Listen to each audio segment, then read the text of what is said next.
बिस्मिल्लाहिर्रहमानिर्रहीम अस्सलाम वालेकुम। आपने कभी कोई ऐसी जंग देखी है कि जहां पर एक साइड पर दुनिया की ताकतवर तरीन फौजें हों, जिसके मिलिट्री कैपेबिलिटीज और उसकी स्ट्रेटजीज पर दुनिया में चीज़ें लिखी जाती हों, जो वेल इक्विप्ड हो, टेक्नोलॉजिकली एडवांस मिलिट्री हो, दुनिया की एक्सपोर्ट करती हो चीज़ें, पूरा वर्ल्ड उसको हथियार देता हो, और दूसरी साइड पर एक ग्रुप हो जिसको दुनिया ने दहशतगर्द डिक्लेयर किया। बहुत सारे ममालिक ने हमास को दहशतगर्द डिक्लेयर किया।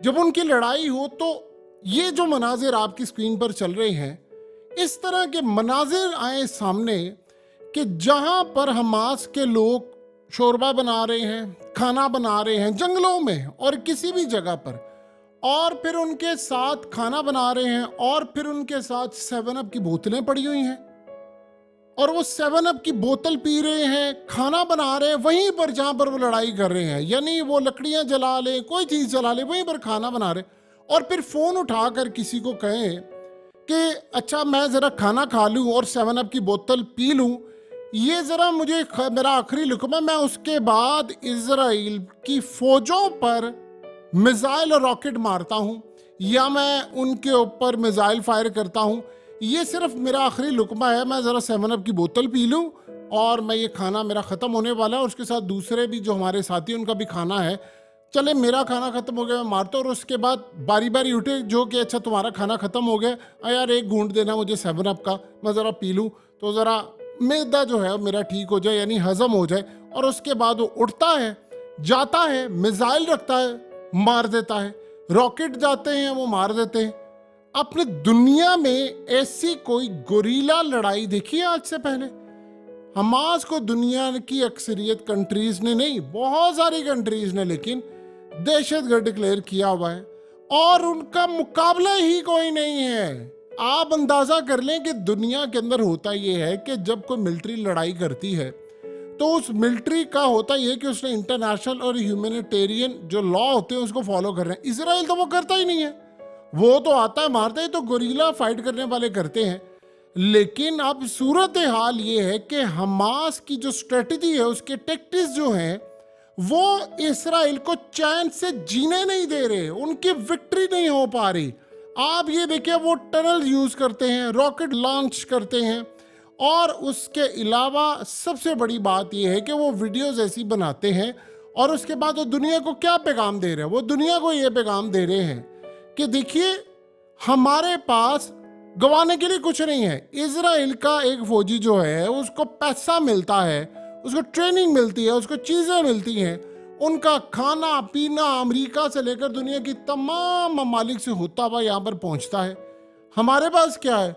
हम जहाँ पर बैठेंगे दरबार लगा लेंगे, हम आग जलाएंगे, फटे जॉगर पहनेंगे, हमारी जूतियाँ टूटी हुई होंगी, खाना बनाएंगे, 7 अप का एक आधा घूंट पी लेंगे, और जब जरूरत होगी तो उसी 7 अप की जो खाली बोतल होगी उसमें पानी डालेंगे, वो पी लेंगे और लड़ाई में कूद पड़ेंगे।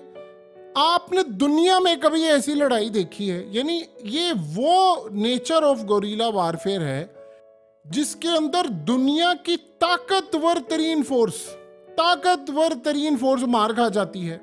और सबसे बड़ी बात यह होती है कि पहले कहा जाता था कि हमास का डायरेक्टली मुकाबला नहीं हो रहा, इसीलिए वो अभी तक ऑपरेट कर रहे हैं और वो दुनिया की सुपर पावर या सुपीरियर जो मिलिट्री पावर होती है उसको वो शिकस्त दे रहे हैं या कुछ कर रहे हैं।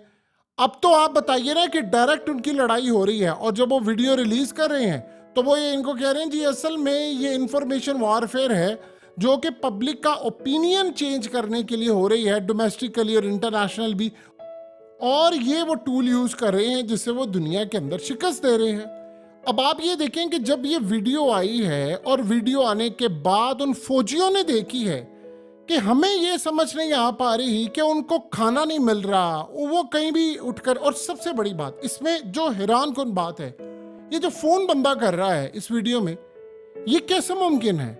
यानी देखिए, लैंडलाइन तो आप नहीं ना ले जा सकते कहीं भी, आप जाएं लैंडलाइन उठाकर, ये तो नहीं हो सकता क्योंकि वो आज इधर है, हो सकता है इस गली में हो सकता है 10 किलोमीटर दूर हो सकता है कहीं हो, लड़ाई हो रही है, तो लैंडलाइन तो आप ले जा नहीं सकते कि आप लैंडलाइन उठाकर।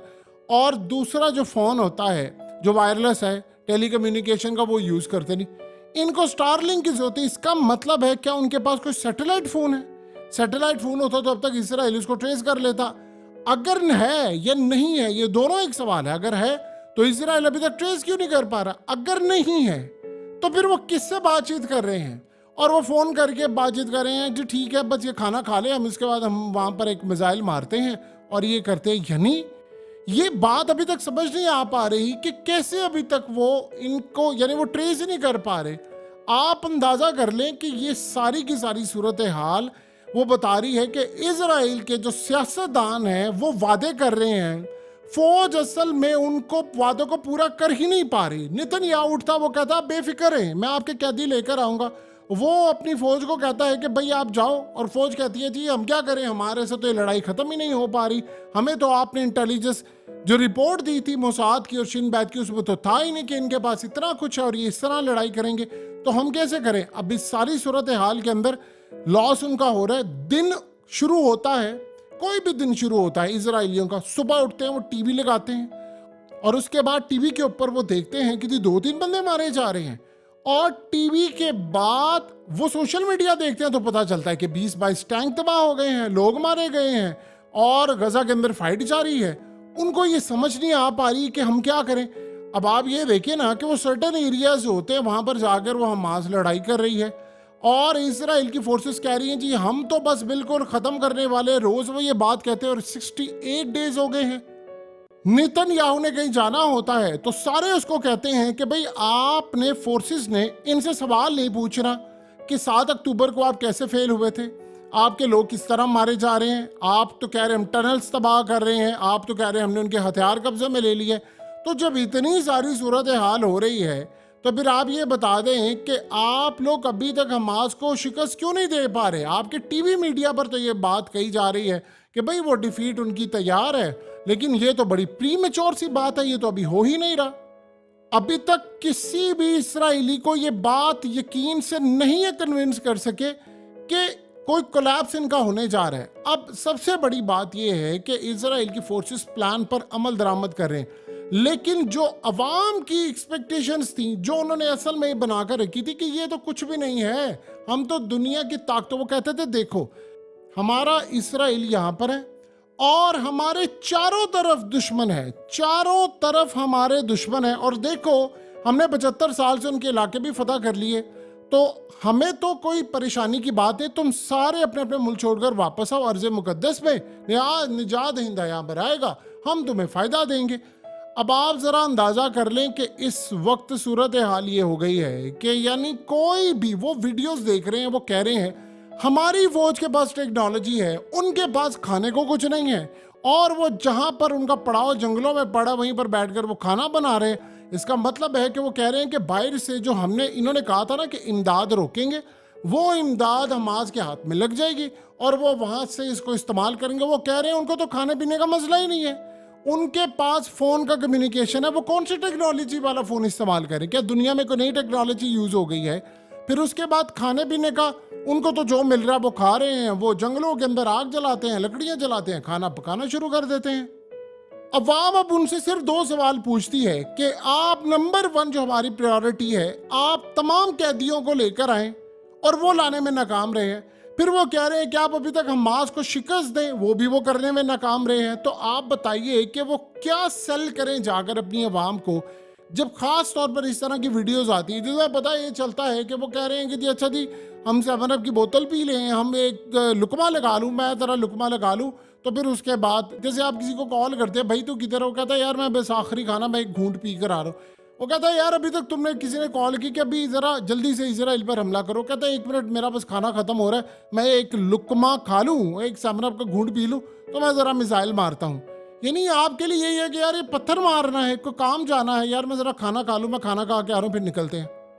यानी लोग इनसे पूछ रहे हैं कि 68 दिन हो गए हैं, अभी तक आपने किया क्या। अमेरिका का ऊपर से प्रेशर आपको आ रहा है, इस जंग को ख़त्म करो, और आप सारी सूरत हाल के अंदर ये आपका मेजर फेलियर है कि आप लोग अभी तक बंदे वापस नहीं ला सके। और दूसरा सबसे बड़ा प्रॉब्लम है कि इजराइल में इन्वेस्टिगेशन शुरू हो चुकी है। अब वो इन्वेस्टिगेशन किस चीज़ की हो रही है?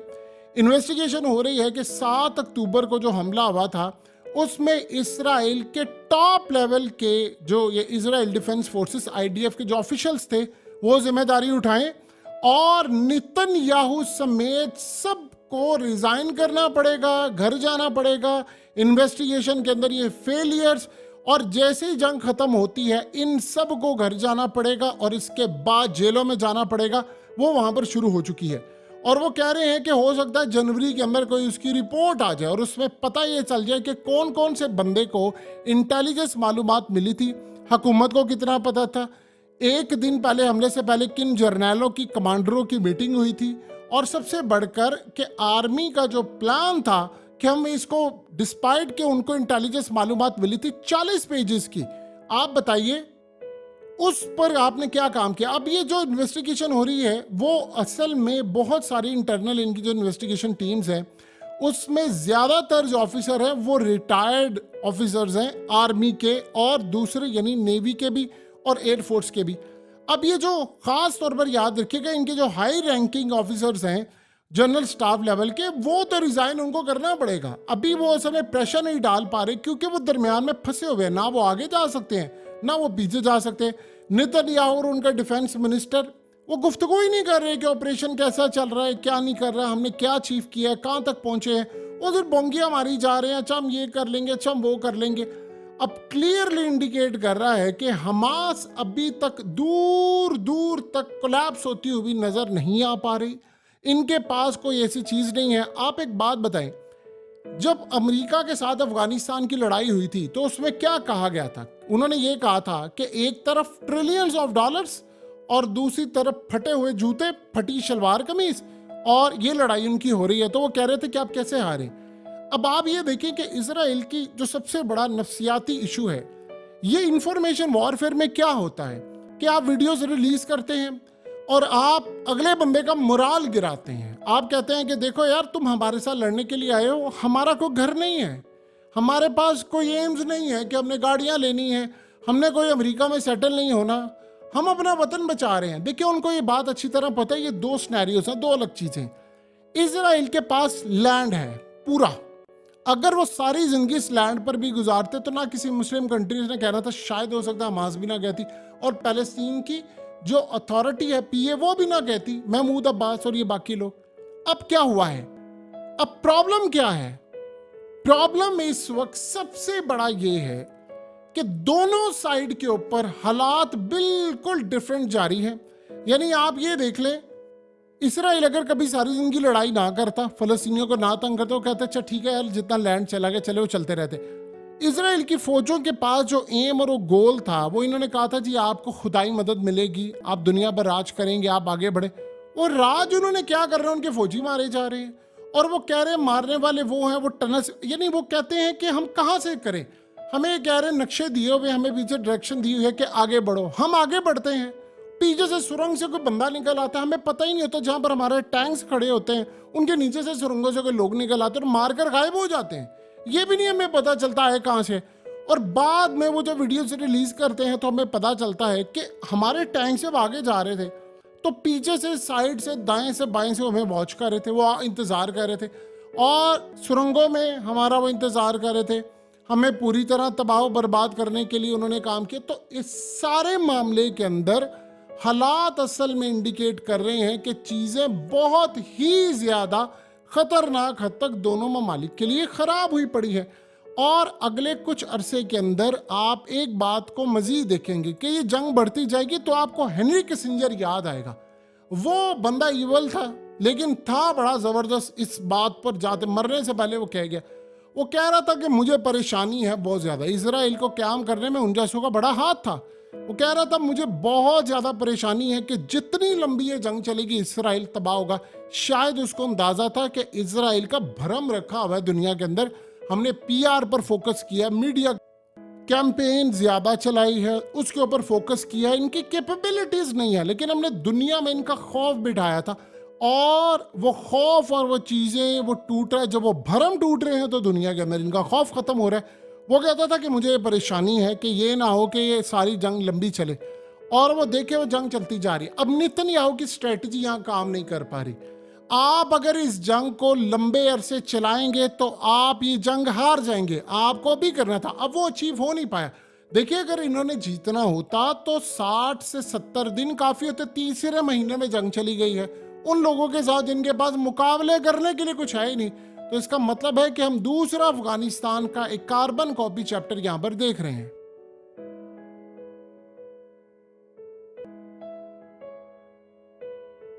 हकीकत टीवी को सब्सक्राइब करना मत भूलें, वीडियो को लाइक करें, शेयर करें और कमेंट सेक्शन में अपनी राय का इजहार ज़रूर करें।